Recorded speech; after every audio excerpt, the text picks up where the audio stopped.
Russian researchers in the late 1940s kept 5 people awake for 15 days using an experimental gas-based stimulant.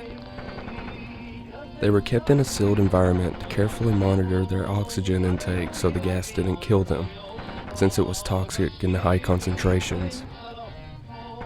This was before closed-circuit cameras, so they only had microphones and 5-inch thick glass porthole-sized windows into the chamber to monitor them.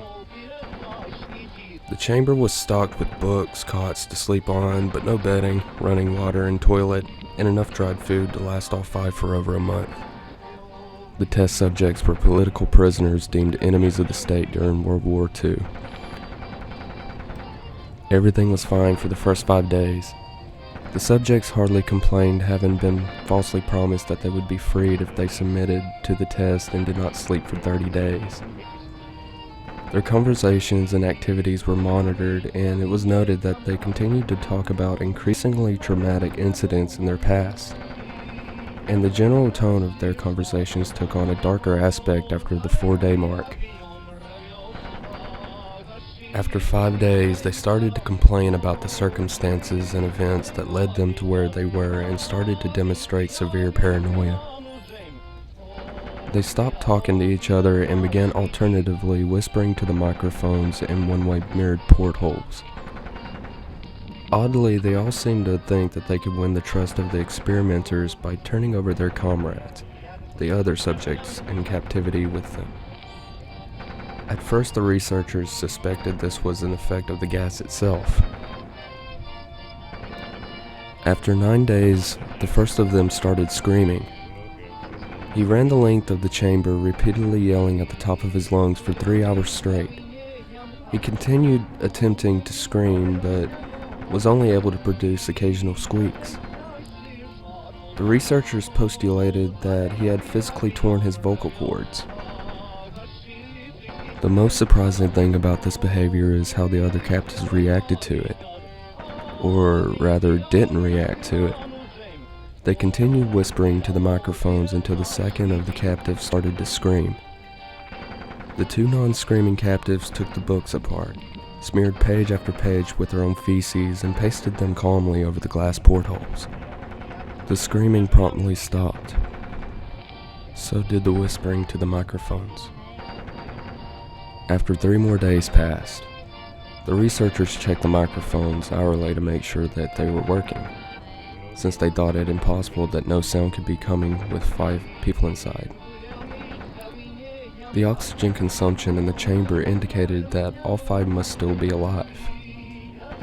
In fact, it was the amount of oxygen 5 people would consume at a very heavy level of strenuous exercise.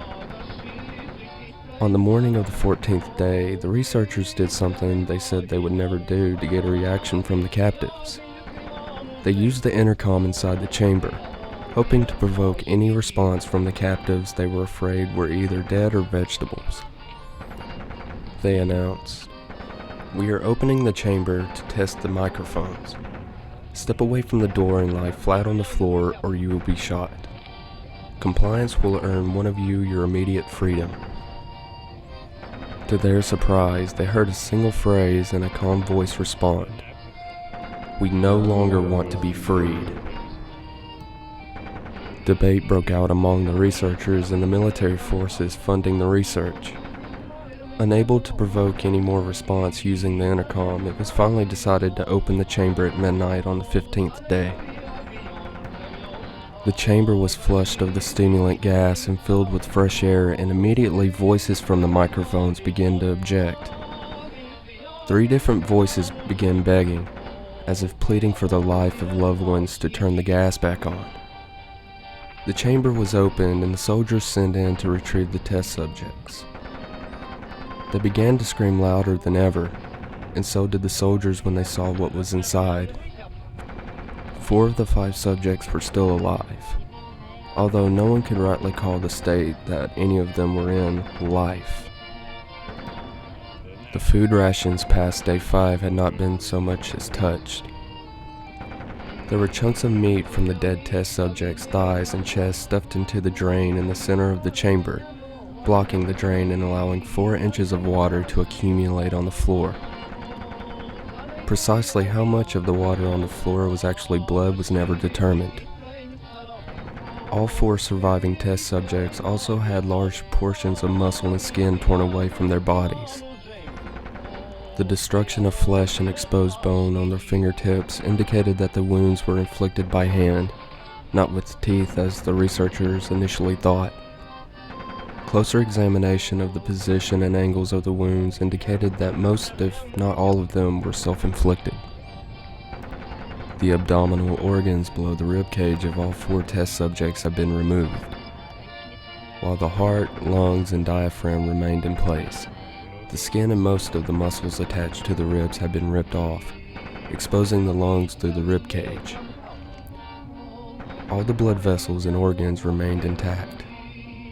They had just been taken out and laid on the floor, fanning out around the eviscerated but still living bodies of the subjects. The digestive tract of all 4 could be seen to be working, digesting food. It quickly became apparent that what they were digesting was their own flesh that they had ripped off and eaten over the course of days. Most of the soldiers were Russian special operatives at the facility, but still many refused to return to the chamber to remove the test subjects. They continued to scream to be left in the chamber and alternatively begged and demanded that the gas be turned back on, lest they fall asleep. To everyone's surprise, the test subjects put up a fierce fight in the process of being removed from the chamber. One of the Russian soldiers died from having his throat ripped out.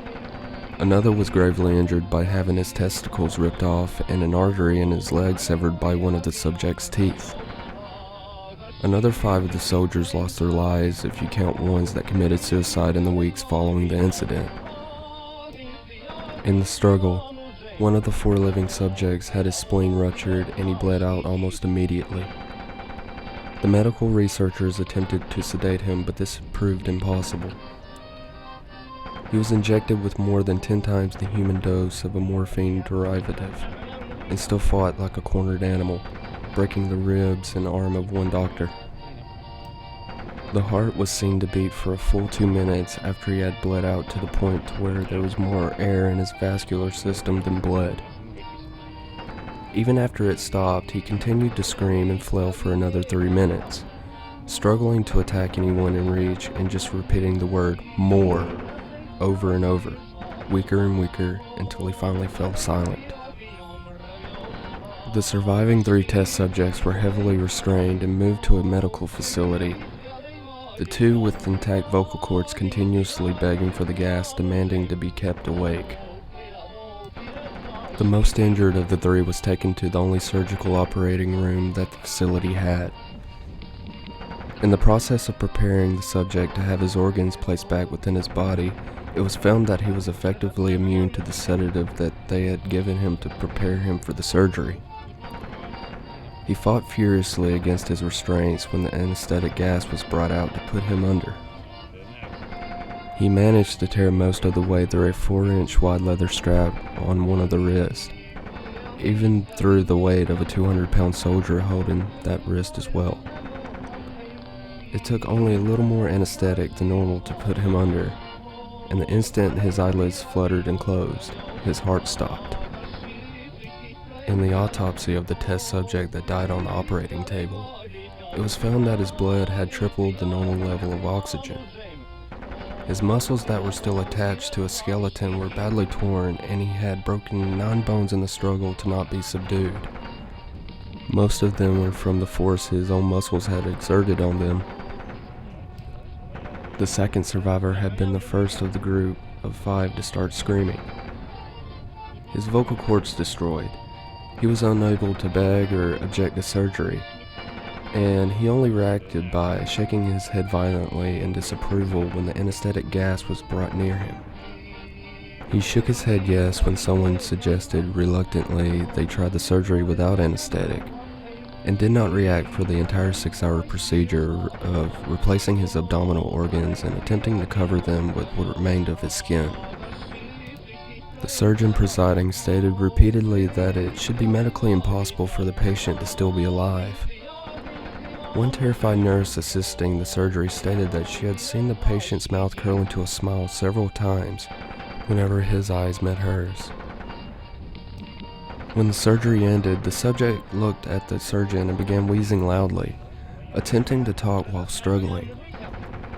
Assuming this must be something of drastic importance, the surgeon had a pen and pad fetched so the patient could write his message. It was simple: keep cutting.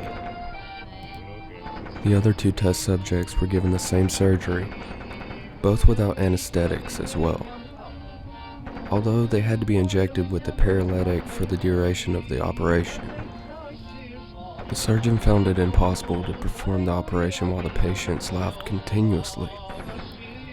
Once paralyzed, the subjects could only follow the attending researchers with their eyes. The paralytic cleared their system in an abnormally short period of time, and they were soon trying to escape their bonds. The moment they could speak, they were again asking for the stimulant gas. The researchers tried asking why they had injured themselves, why they had ripped out their own guts, and why they wanted to be given the gas again. Only one response was given: I must remain awake. All 3 subjects' restraints were reinforced and they were placed back into the chamber, awaiting determination as to what should be done with them. The researchers, facing the wrath of their military benefactors for having failed the stated goals of their project, considered euthanizing the surviving subjects. The commanding officer and ex-KGB instead saw potential and wanted to see what would happen if they were put back on the gas. The researchers strongly objected, but were overruled. In preparation for being sealed in the chamber again, the subjects were connected to an EEG monitor and had their restraints padded for long-term confinement. To everyone's surprise, all 3 stopped struggling the moment it was let slip that they were going back on the gas. It was obvious that at this point, all 3 were putting up a great struggle to stay awake. One of the subjects that could speak was humming loudly and continuously. The mute subject was straining his legs against the leather bonds with all his might, first left, then right, then left again for something to focus on. The remaining subject was holding his head off his pillow and blinking rapidly. Having been the first to be wired for EEG, most of the researchers were monitoring his brainwaves in surprise. They were normal most of the time, but sometimes flatlined inexplicably. It looked as if he were repeating suffering brain death before returning to normal. As they focused on paper scrolling out of the brainwave monitor, only one nurse saw his eyes slip shut at the same moment his head hit the pillow. His brainwaves immediately changed to that of deep sleep, then flatlined for the last time as his heart simultaneously stopped. The only remaining subject that could speak started screaming to be sealed in now. His brainwaves showed the same flat lines as one who had just died from falling asleep. The commander gave the order to seal the chamber with both subjects inside, as well as 3 researchers.